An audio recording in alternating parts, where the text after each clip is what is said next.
Hey everyone, welcome to the channel. Today we're going to do a deck review of a beautiful deck that I just love and adore and think it's going to be so useful. Donated by Gabriella's Love Tarot. I'll go ahead and drop her info somewhere. Hopefully it'll work in the title as well as in the description box. She and her mother, Cleopatra, collaborate a lot together. They're doing a new spiritual group if you'd like to join that. And they also do rituals and healing practices and all sorts of awesome things from time to time. They got a lot going on. I love those two. So I'll drop their information in the description box for you down below as well. And thank you so much, Gabby. This deck is amazing. I love it. So it is the Oracle of the Shapeshifters by Lucy Cavendish. Artwork by Jasmine Beckett Griffith. Just say that. So I love this deck. It's all about your magical familiars and how they teach you how to shapeshift and transition through all your shadows and your fears and your wounds and your insecurities and come out victorious. So we'll go ahead and do a little flip through. I'm going to go ahead and show you just the back side real quick. And it's totally cute and beautifully designed and definitely will be something easy to connect to with your inner child. The box it comes in is actually really pretty.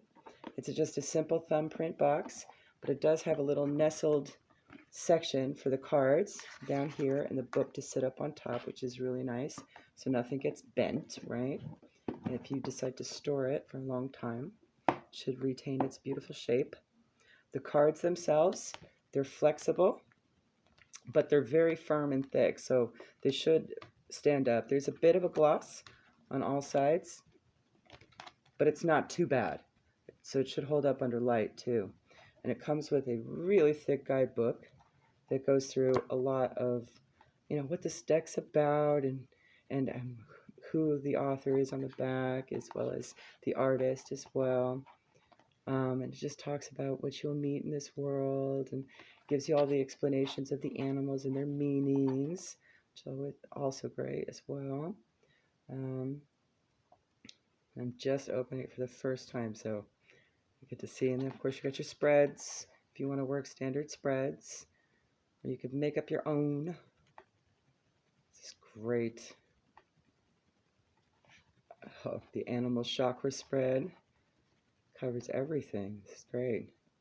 And then, of course, all the meanings,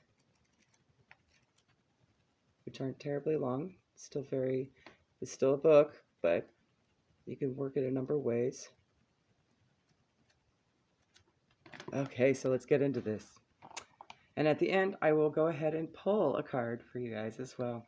So the first card is number 1, Wolf Moon. Oh, love it. Love it, love it. I will watch over you. Number 2, Kitsune. I will show you whom to trust.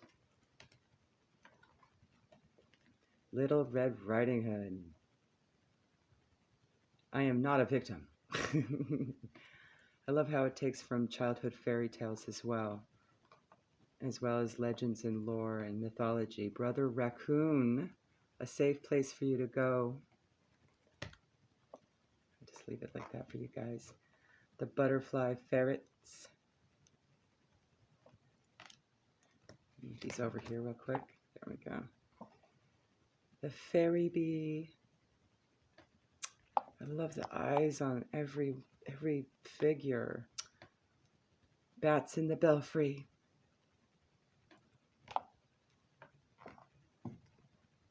Beauty and the Beast. You can actually intuitively read a lot of these cards very well if you've got high clairvoyance as well. The eyes tell a story, even in the animals too. And you can see some shapes as well, if you pick up on shapes really well. And of course the colors. Hedgehog Love.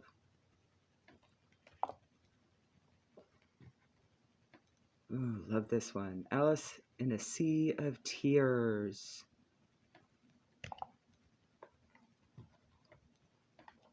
The Golden Phoenix.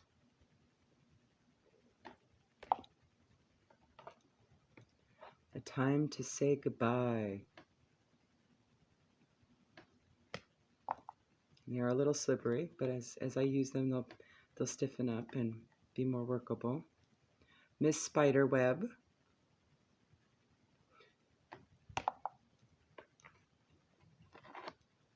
Your imaginary friend.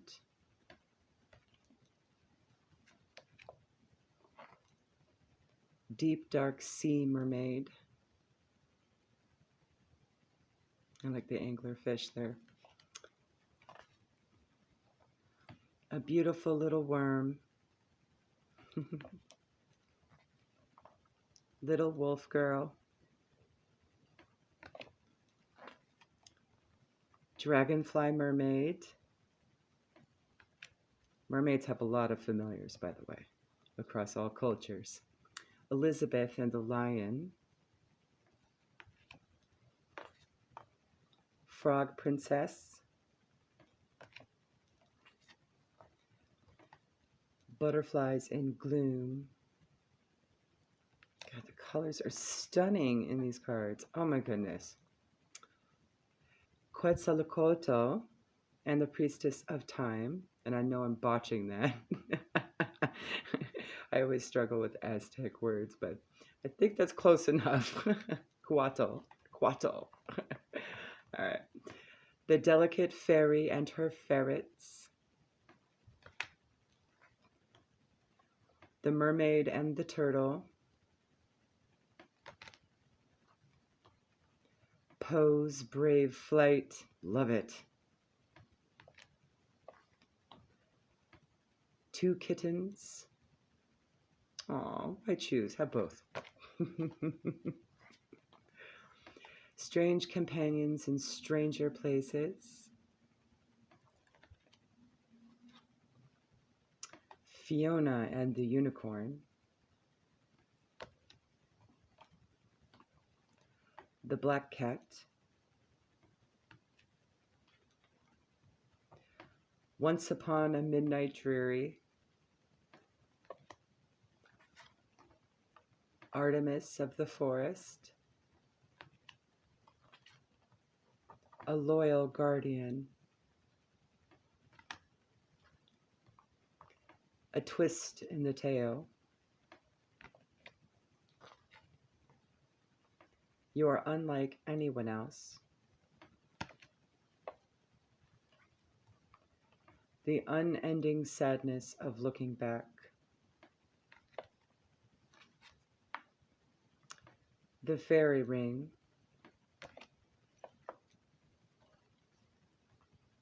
Sacred beetle armor. Little owlin.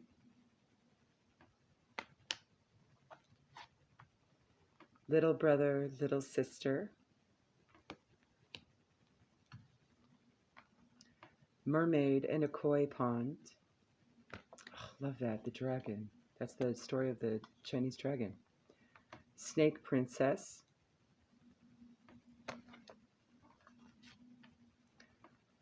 Orca magic. The mermaid of immersion.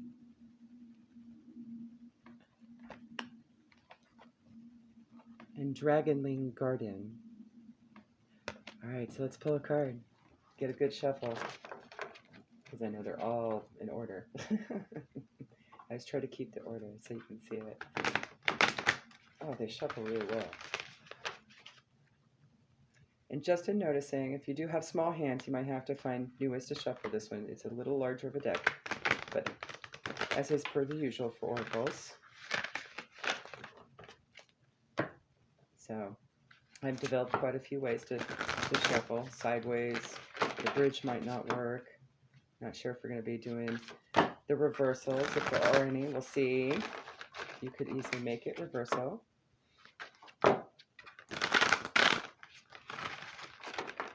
All right, let's pull a card. See how well I can do it. All right, that was easy. Right out the box, you can use it. The card we have is Snake Princess. Let's see, can you see it okay? Get a little closer there. The serpentine path to power. Number 42 breaks down to a 6 that may have significance for you. 42, let's get there. And we'll read the whole thing. This is fun. Where are you, darling? There you are. About the snake princess. Associated with the goddess, worshipped in the matriarchal cultures of Minoa, and venerated by many peoples, including the Hopi, the snake is life itself. It is the marriage of the heavens and the earth, and it symbolizes the union of masculine and feminine. The snake is your spine, your DNA, and your nervous system. It is the ancient serpent Kundalini knowledge that has been denied for over 2,000 years and now returns. It may be time for you to carry a staff, a sacred tool around which the snake mother can twine and speak with you. You deserve to let this energy flow into you, for it is the ultimate energy of rebirth. It is time for you to shed the skin of fear and conditioning, yet to use still your own wits. The snake will support your intelligence, and the goddess will support your true self-love and acknowledgement. You're about to receive knowledge of healing, of ancient times, of the beauty of what lies beneath, the underworld with all its wisdom of crystals, minerals, and ancient worlds. Speak now and show who you are. You will not bite. You will grow strong. You will not poison. You will inform us of all with your brightness and illuminated apple, which when opened will reveal the 5-star seeds of wisdom. Do not refuse this apple. Do not heed the fear. Transform and heal. The propaganda about the snake and the serpent goddess has led us to fear this creature and our deep, wise, ancient self, and to forgo many blessed forms of connecting with the divine and with our own DNA. The snake princess speaks. Like it. I am not Eve. Before there was anything at all, there I was. From me all things come, and to me all these things will return. I am the tongue of the world and the one whose eyes never shut upon your existence. I give birth to the cosmic egg, and from that, creation pours. I move in the trees, through the air, along the earth, into her depths, and through the water. I am what comes before all else, and I will speak again and again, and you will know the ancient ways and words. You say there is fear? Oh, yes. They tell a fantastic tale about me. Do they not?